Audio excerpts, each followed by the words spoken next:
নমস্কার বন্ধুরা, আমি অরিন্দম চলে আসলাম আজকে এই মুহূর্তে কেন্দ্রীয় সরকারি কর্মচারীদের জন্য একটা গুরুত্বপূর্ণ আপডেট নিয়ে। কেন্দ্রীয় সরকারি কর্মচারীদের অষ্টম বেতন কমিশনের একটা গুরুত্বপূর্ণ আপডেট নিয়ে একটা কিন্তু নিউজ উঠে আসছে।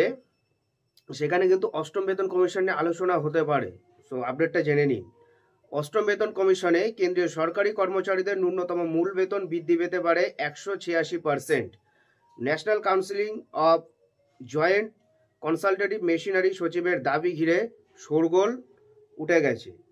কেন্দ্রীয় সরকারি কর্মচারীদের জন্য সুখবর, 186% বাড়তে পারে ন্যূনতম মূল বেতন বেসিক পে। অষ্টম বেতন কমিশন ঘোষণার আগে এই নিয়ে তুঙ্গে উঠেছে জল্পনা, যদিও সরকারিভাবে এখনও এই কমিশন নিয়ে কোনো ঘোষণা হয়নি।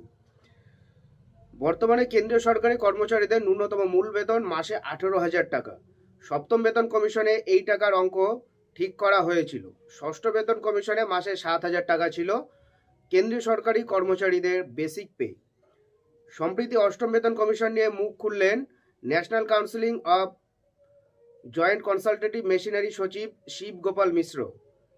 তার অনুমান, বেতন নির্ধারণের ভিত্তিগুলো অত্যন্ত ফিটমেন্ট ফ্যাক্টর আছে, যেটা 2.86-এ গিয়ে দাঁড়াবে। সপ্তম বেতন কমিশনে এটি ছিল 2.57, অর্থাৎ সব মিলে 29 বেসিক পয়েন্ট বৃদ্ধি পাবে ফিটমেন্ট ফ্যাক্টর। মিশ্রের অনুমান মিলে গেলে কেন্দ্রীয় সরকারি কর্মচারীদের প্রতি মাসে ন্যূনতম মূল বেতন দাঁড়াবে 51,480 টাকা। অষ্টম বেতন কমিশনের ফিটমেন্ট ফ্যাক্টরে সুবিধা পাবেন অবসরপ্রাপ্ত কেন্দ্রীয় সরকারি কর্মচারীরাও। বেতনের পাশাপাশি পাল্লা দিয়ে বৃদ্ধি হবে তাদের পেনশনও। বর্তমানে অবসরপ্রাপ্ত কেন্দ্রীয় সরকারি কর্মচারীদের ন্যূনতম পেনশন ধার্য করা হয়েছে 9,000 টাকা। মিশ্রের অনুমান মিললে সেখানে 186% বৃদ্ধি দেখা যাবে। সেক্ষেত্রে ন্যূনতম পেনশন 1,25,780 টাকায় গিয়ে পৌঁছতে পারে। অষ্টম বেতন কমিশনের ব্যাপারে এখনও সরকারিভাবে কোনো ঘোষণা করেনি মোদী সরকার। সূত্রের খবর, আগামী বছর কেন্দ্রীয় সরকারের বাজেটের কথা ঘোষণা করবে কেন্দ্র।